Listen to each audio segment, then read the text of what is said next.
Karena nginap selama 2 bulan itu memang benar-benar keep ya teman-teman. Ini juga baru saya ketahui dan saya baru baca atau baca-baca lihat-lihat lagi teman-teman. Dan ini jarang diungkap terkait 2 bulan nginap di rumah adanya itu. Kalau Pak Yosep curiga ada aja sih ya, Ada Pak. ya. Lihat waktu saya ke sana juga kan dulu Pak Yosep tinggal di Mangmul, saudaranya, adiknya. Awal-awal tuh ya. Ya awal-awal gitu. Saya suka ke Mangmul main gitu. Oh, Gitu. Waktu di Bunihayu kan itu? ya di ya Bunihayu. Iya, Bunihayu. Nah, baik. Tadi melanjutkan bahwa Pak Yosep itu selama 2 bulan di rumah ibu Pak Mulyana ya. Iya. Ada kandung ya itu ya? Iya. Pak Mul itu kan ada kandung ya. 2 bulan. Kenapa nggak tidur di rumah Ibu Mimi?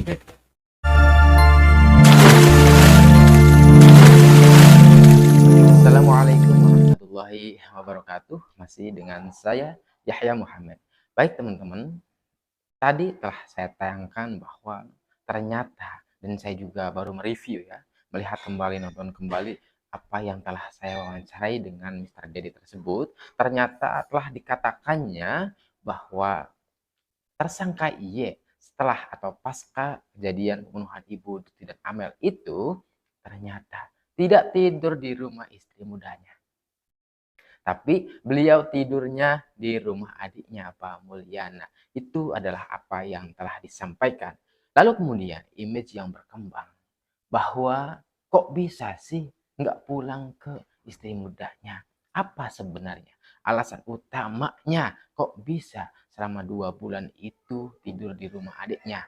Bahkan kalau kita mencoba untuk mengkorelasikan ketika adiknya kemarin yaitu telah digeledah rumahnya. Ternyata teman-teman tahu ya dalam sebuah media, apakah ini ada korelasinya, ada hubungannya, ada sebuah dugaan yaitu barang bukti yang ada di rumah adiknya tersebut.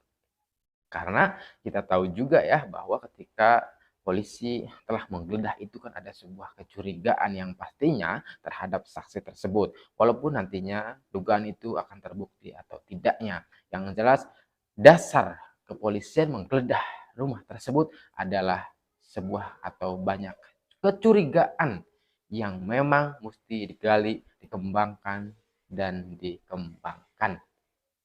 Baik, untuk menjawab apa alasan utamanya yang kemudian menjadi kecurigaan atau skeptisisme di antara kita semuanya, sebelum itu kita akan mencoba masuk dulu di dalam atau di pagi hari ketika Pak Yosep itu datang ke TKP tersebut ya teman-teman.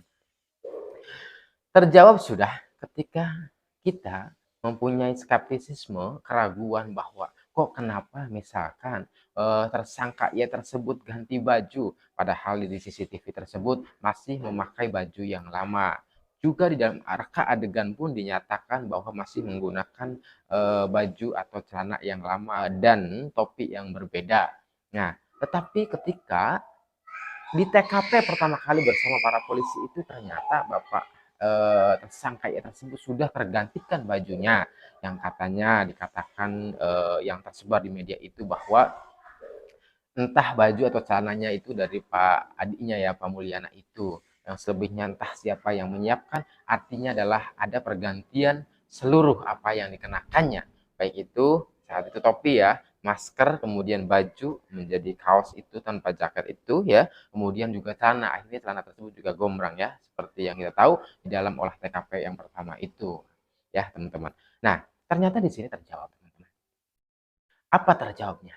Ketika kemarin sudah direkonstruksikan oleh pihak Polda Jabar di dalam TKP tersebut, ternyata banyak keterlibatan atau peran-peran yang dilakukan oleh tersangka tersebut. Salah satunya yang paling signifikan yang barangkali akan menimbulkan sebuah percikan darah atau darah menempel di baju dan celananya dan sebagainya, itu ketika beliau menggendong, membopong ya almarhum anaknya dari dalam atau barangkali dari kamar mandi ke dalam Alphard, bagasi Alphard tersebut. Teman-teman tahu ketika menggendong itu, sedangkan yang namanya mayat pembunuhan itu barangkali darahnya juga tidak berhenti sampai di situ ya. Sekali bacok, 2 kali bacok, memang banyak.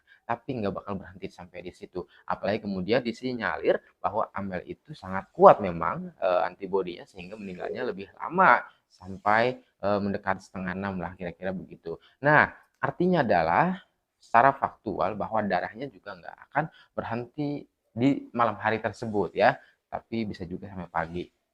Nah, ini yang kemudian sebuah fakta bahwa dugaan atau dimungkinkan sekali menjadi alasan pertama kali bahwa tersangka Y itu mengganti semuanya adalah karena ada sebuah percikan darah. Darah almarhumah yang menempel di badannya atau di baju atau celana atau yang telah dikenakannya semuanya. Nah, kemudian dari situ maka beliau pun mengganti secara totalitas apa yang telah dikenakannya. Nah, ini yang kemudian dugaan yang tersebar di media massa, baik itu cetak maupun elektronik. Lah, selanjutnya teman-teman, bahwa kenapa Pak Yosep itu nginap setelah eksekusi itu di dalam sebuah keterangan apa yang telah saya wawancarai dengan Mr. Dedi itu teman-teman 2 bulan lamanya. 2 bulan itu menurut saya waktunya agak lama juga ya. Kalau kita ngontrak berarti habis 1 juta kalau sebulannya 500.000. Nah, baik teman-teman. 2 bulan lamanya. Sedangkan kita tahu ya teman-teman bahwa yang telah menyiapkan pengacara pun adalah adiknya. Artinya ketika dia kemudian nginep selama 2 bulan bersama adiknya, apakah kemudian ini nanti dugaannya ya yang menyebar juga, apakah kemudian nanti dugaannya adalah menyusun sebuah strategi dan sebagainya. Ternyata kan kita tahu bahwa beliau adalah bagian daripada tersangka Pak Y ini ya kan. Nah, apakah dugaannya di dalam rumah tersebut itu adalah penyusunan sebuah strategi dan sebagainya. Untuk itu di awal langsung diberikan pengacara ini dugaan dan dugaan itu kemudian menyebar ya teman-teman. Yang kedua, dugaan yang berikutnya apakah memang ada sebuah atau banyak barang bukti ya atau petunjuk terkait dengan tersangka Y itu yang ada di rumah adiknya. Karena 2 bulan itu lama. Ya buktinya misalkan ketika tanggal 19 juga ternyata ada saksi yang mengambil kucing, golf, kemudian paket Amel, mobil Yaris dan sebagainya. Apakah ini juga bagian daripada strategi atau dan sebagainya. Nah, selama 2 bulan beliau itu tinggal bersama adiknya. Jadi dugaan yang pertama adalah dugaan menyusun atau sebuah strategi dan yang kedua adalah dugaan bahwa membawa petunjuk atau barang bukti ke rumah adiknya. Yang selanjutnya teman-teman juga mesti tahu bahwa ketika Pak Y itu tinggal di rumah adiknya, tidak tinggal bersama istri mudanya, image yang berkembang, dugaan yang berkembang, ada sebuah konflik atau cekcok barangkali. Dugaannya karena Pak Y dengan Ibu M itu adalah juga setelah ditersangkakan, ini juga yang berkembang bahwa terjadi cekcok yang kemudian tidak sepaham lah dan sebagainya. Karena nginap selama 2 bulan itu memang benar-benar keep ya teman-teman. Ini juga baru saya ketahui dan saya baru baca atau baca-baca lihat-lihat lagi teman-teman. Dan ini sering atau minim sekali yang beredar di media tersebut baik YouTuber maupun yang lainnya bahwa jarang diungkap terkait 2 bulan nginap di rumah adanya itu.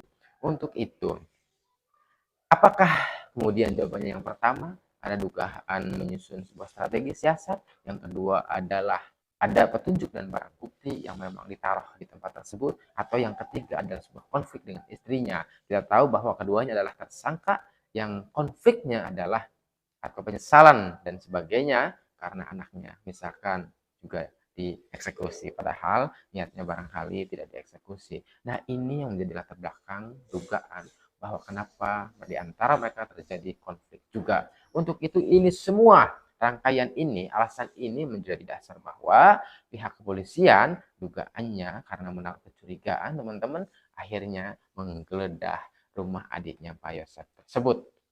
Bahkan ada beberapa barang bukti yang dibawa oleh Polda Jabar. Mudah-mudahan ada sebuah petunjuk yang memang ada keterkaitannya, baik itu barang bukti, baik itu kemudian petunjuk maupun yang menuju kepada alat bukti tersebut. Sehingga ketika kepolisian Polda Jabar menaruh perhatian penuh dan menganggapnya bahwa oh fix nih bahwa bagian daripada alat bukti, maka kan ada sebuah pengembangan terhadap saksi-saksi yang lain. Kita tahu saksi-saksi yang lain kemarin yang digeledah itu adalah 4 minimal.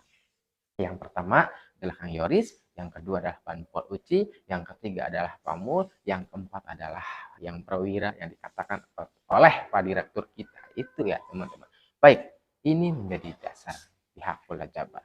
Untuk itu kita selalu support Polda Jabar dalam rangka mengembangkan, menggali lebih dalam, dan bahkan bisa membuktikan bahwa ada ternyata saksi yang lain yang naik statusnya menjadi tersangka. Itu adalah harapan kita semuanya. Bravo Polda Jabar, kita selalu support. Semoga terbongkar sampai ke akar-akarnya. Terima kasih. Wassalamualaikum warahmatullahi wabarakatuh.